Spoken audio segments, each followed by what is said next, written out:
Hello spooky people! Cue Crystal by Stevie Nicks because guess what we're talking about today? Practical magic.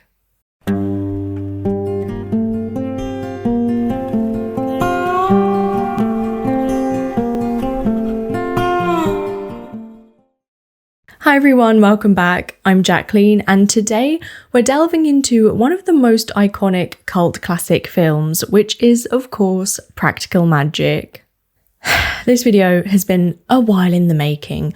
One of you left this comment on our Gilmore Girls video ages ago, and I just kind of thought now that autumn is looming and it's actually the harvest moon tonight actually, it's the perfect time for this video.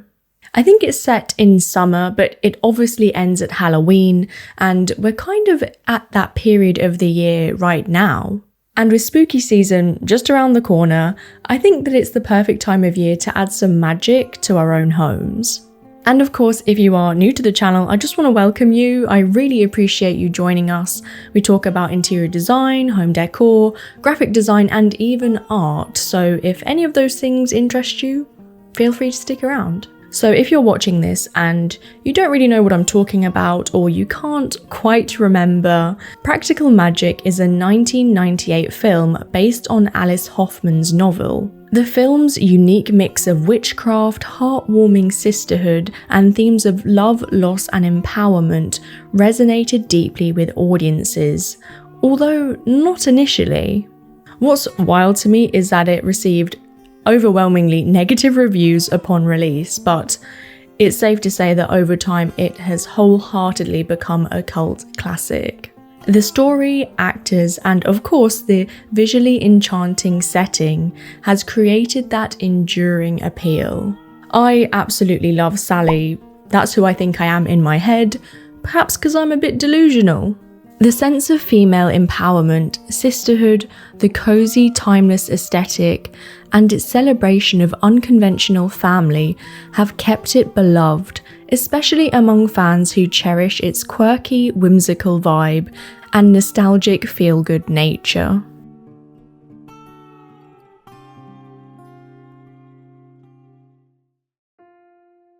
Now, the house in Practical Magic plays a central role in the film, embodying the magic, history, and mystique of the Owens women. For any house lover or architecture fan who saw Practical Magic, suffice to say our minds were permanently blown.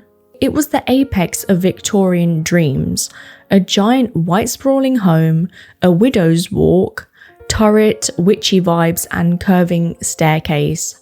What's not to love? Its lasting appeal, with its blend of spooky and warm, Victorian and homely, has cemented its place in pop culture, especially amongst the fans, myself included.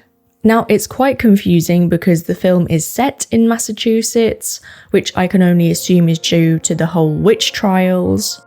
But they filmed the interior scenes on set in California, and the house was built on San Juan Island in Washington state in the end, and was of course used for the iconic exterior shots.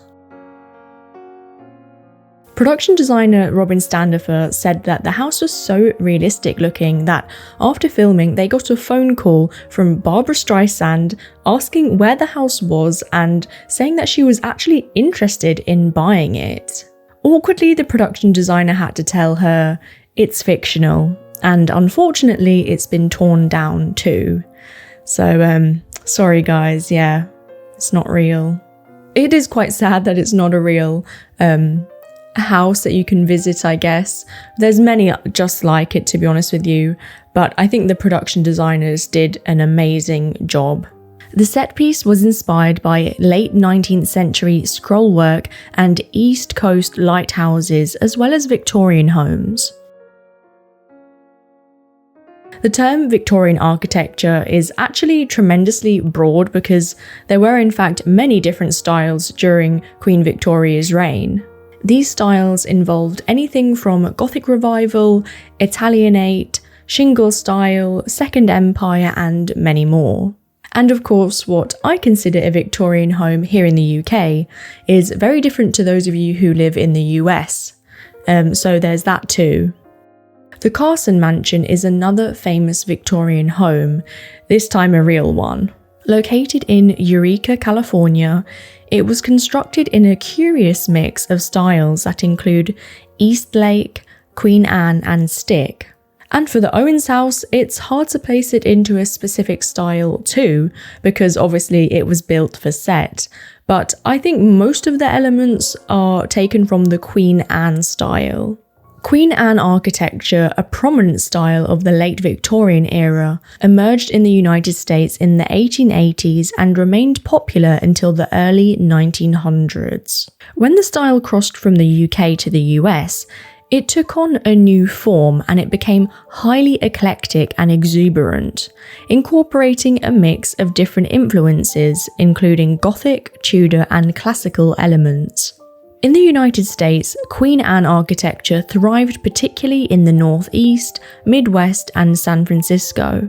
Common features of Queen Anne architecture include asymmetrical facades, dominant front-facing gable, overhanging eaves, round square or Dutch gables, a second-story porch or balconies, differing wall textures such as patterned wood shingles shaped into varying designs like fish scales, for example, dentils, oriel and bay windows, distinctive towers or turrets, and a variety of decorative elements like pattern shingles, spindlework, and elaborate trim.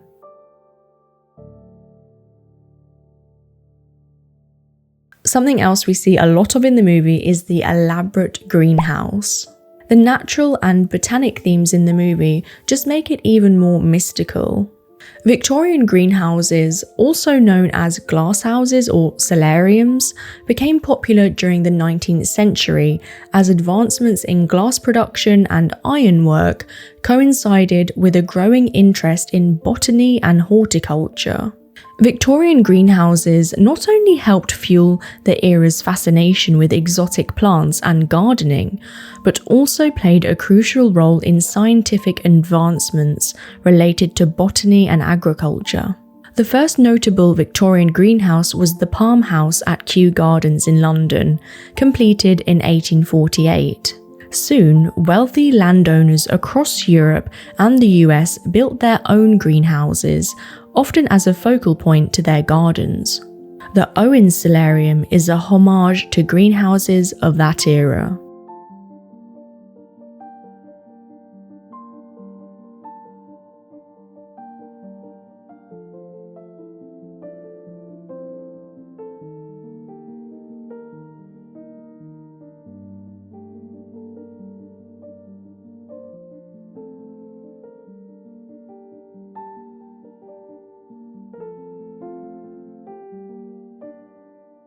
However, when we flip to the interiors, I find there's a lot more of an arts and crafts style throughout the home, as opposed to a Queen Anne interior, which perhaps would be a bit more ornate and garish.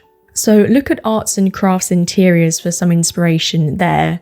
It was a style originating in the late 19th and early 20th centuries and was heavily influenced by organic forms found in nature and craftsmanship done by hand. The painters of this work, Swedish artists Carl Larsson and Karin Barja Larsson, were inspired by the arts and crafts movement when designing their home. And if you ask me, this resembles the kitchen in the movie almost exactly.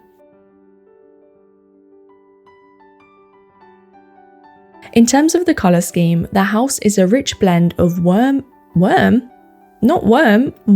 earthy tones and cool mystical hues to create an enchanting cozy atmosphere. Soft muted creams and whites form the backdrop, with dark woods adding depth and an antique charm. The kitchen, a central and inviting space, features warm yellows and rich browns, invoking comfort and homeliness. Accents of deep blues, purples, and emerald greens, particularly in the greenhouse, give the space a magical feel, while floral patterns and soft fabrics in the living areas add a romantic bohemian touch. This balance of neutral, rustic shades and ethereal pops of colour reflects the home's blend of everyday warmth and magical intrigue.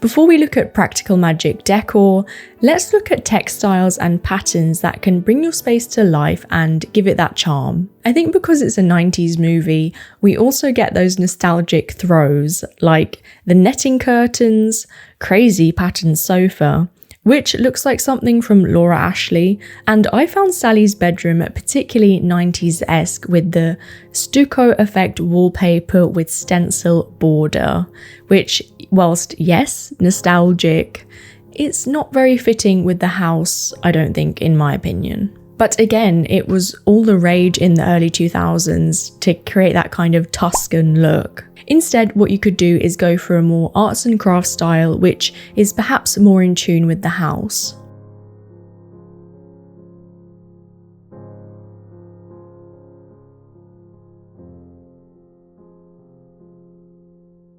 Dark wooden floorboards are found throughout the home, but to add some colour and whimsy, vintage floral pattern rugs are your best friend here. This Iris Apfel Protea rug has a great colour palette in my opinion, but other floral vintage style rugs will work as well.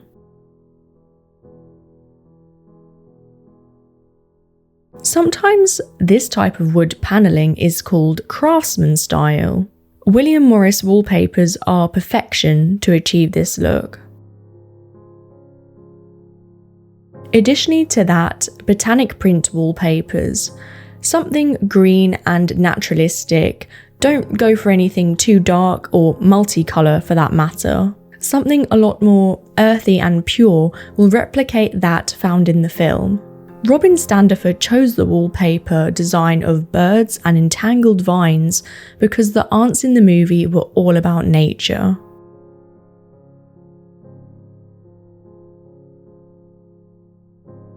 Going back to the kitchen, it's hard to see in the scene, but I think they're going for a Victorian look in a honey yellowish colour. Particularly because of the classic moulding edge around the top, that leads me to believe that they were going for a Victorian square tile look in the kitchen space.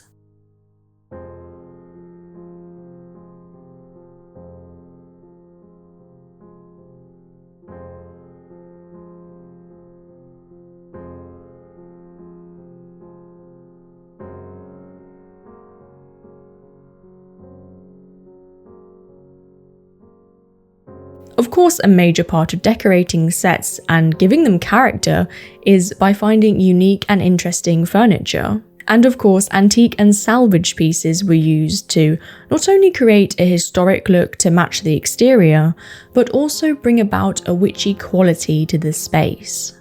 I think one way to make this work for you is to source antique and vintage furniture yourself, and it doesn't necessarily need to match that found in the film. I think any dark wood pieces would work. However, some I found in the film are a wooden chest of drawers, a slightly worn black kitchen hutch, an Indian carved headboard, tall wooden display cabinet, grandfather clock, beige spindleback kitchen chairs, spindleback chair accompanied with an antique slant top writing desk, long dark wooden kitchen table with stools, and an Arga cooker. And yes, I know that's not furniture, but it's still a large part of the kitchen.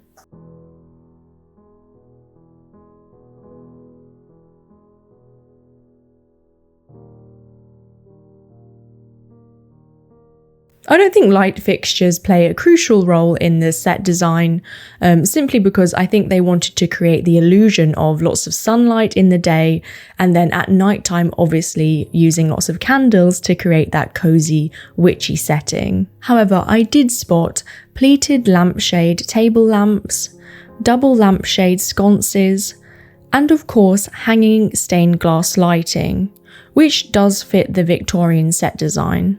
In the beginning, we also see lots of indigo, purple studio lighting, which of course is supposed to be the moonlight through the glass panels.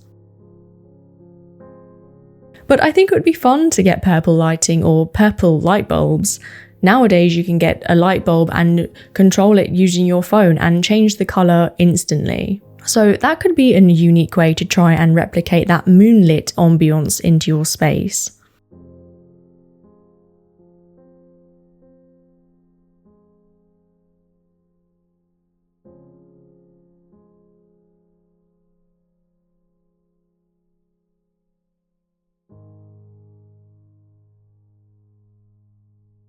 The kitchen, as we know, plays a pivotal part of the film. It's almost a character in itself. I would say the main home decor elements should centre around food or nature. You certainly don't see any gimmicky, witchy home decor pieces. Some ideas for you are jam jars for your own creations. In fact, lots of jars for spices and herbs, anything you can imagine in a witchy apothecary. You may be thinking obviously margarita glasses, but in the film they actually use amber vintage look tumblers. A large ceramic bowl to store bread, perhaps not practical, but it looks good. A glass cake stand, seemingly as Aunt Frances reminds us that chocolate cake is eaten at breakfast time. And hooks for garlic and tapered candle pairs, which I thought was quite unique. Outside the heart of the home, the kitchen, there are other items like lots of vintage bird cages, wheels of yarn. Something that seems to make a lot of appearances are these thorn branches. Again, very naturalistic, but the thorns give the decor item an element of spookiness. In the greenhouse, we see lots and lots of jars, so look for glass planters, hurricanes, and terrariums in particular. And of course, candles, lots and lots of candles.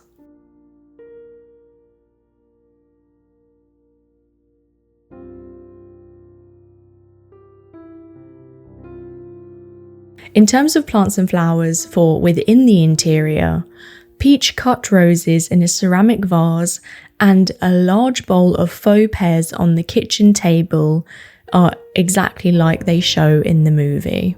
The greenhouse or conservatory space has lots of glass planters with flowers like, I think, hyacinths and white peonies I could see.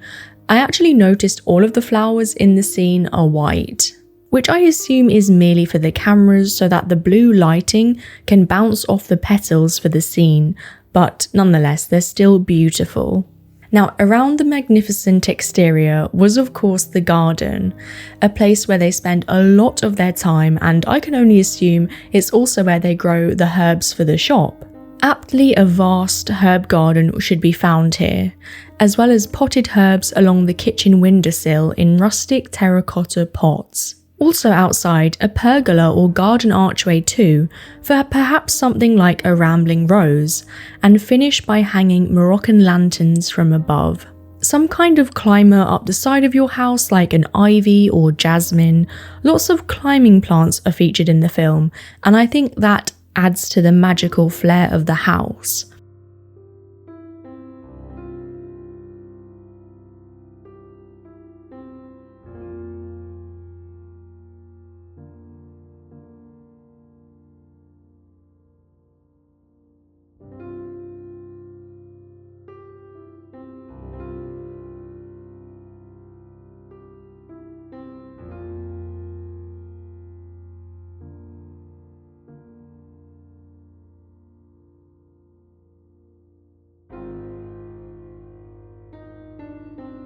And of course, plant lavender for luck. Last year when we went to Glasgow, we came across the most witchy mid-century modern shop, and everything in it completely spoke to my soul, including this piece. Are you guys seeing this? Oh. Obviously it's a homage to the movie, but it's also just really unique and fun and not something that you'd find in a typical homeware store.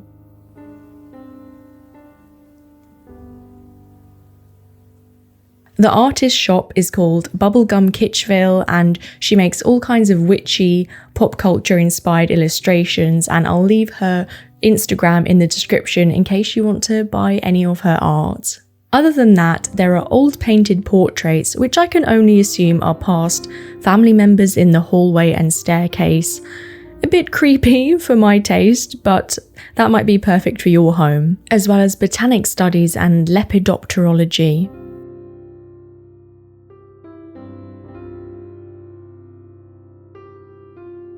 As usual, I always think an interior is brought together by coffee table books, or just books that hopefully you can read and become inspired by, and for that reason I of course have to mention the Practical Magic book series by Alice Hoffman, which I've personally not read yet, but don't worry, I will be. There are actually 4 books in the series now, and apparently there's also going to be a movie sequel. I'll believe it when I see it, but if that's true, I'm seated, ready to go. Look for magical, witchy fiction books, as well as non-fiction books about botany and herbalism. Anything Sally would use as a resource to make products for her shop.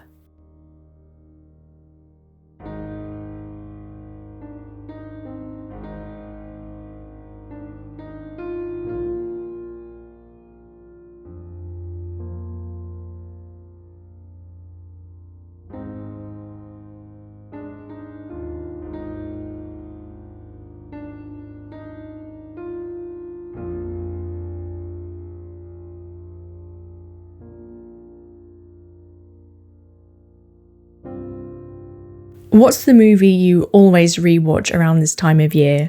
Obviously this one for me. You've Got Mail. Laszlo always loves to remind me that it's actually based off of a Hungarian play, Parfumery by Miklos Laszlo. I think he feels very proud about that. Another one of my favourites is Mystic Pizza. I completely love it, and I don't really hear a lot of people talking about that one, so I definitely recommend it if you haven't seen it.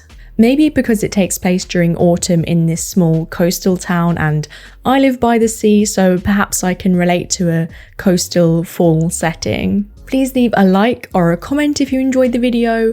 I really appreciate that, and it really does help to grow the channel. And if you need help fulfilling your own design dreams, I've left our website in the description. That's it for today's video, guys. I always love to hear your video suggestions, so do let me know, and I'll see you in the next one. Bye, guys.